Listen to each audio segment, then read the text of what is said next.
তুমি না তওবা করেছিলে? তুমি না শুধুমাত্র আল্লাহর জন্য সবকিছু ছেড়ে দিয়েছিলে? বুঝতে পেরেছিলে কোথায় তোমার আসল ঠিকানা? ভুলে গেছো? আবার কোন পাপ তোমায় গ্রাস করে নিল?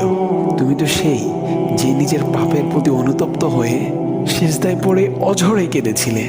তাহলে আবার কেন দুনিয়ার ধোঁকায় পড়ে গেলে? কেন ভুলে গেলে কোথায় তোমার আসল গন্তব্য? তুমি কি হার মেনে নিয়েছো নফসের কাছে? তুমি এত দুর্বল, ভুলে গেছো তুমি কার বান্দা? কে তোমার রব? তোমার রব তো সর্বশক্তিমান। সর্বশক্তিমানের বান্দা আবার কখনো দুর্বল হয় নাকি? মৃত্যু পর্যন্ত লড়ে যাও তুমি। শয়তানকে দেখিয়ে দাও তোমার ইমানের পাওয়ার।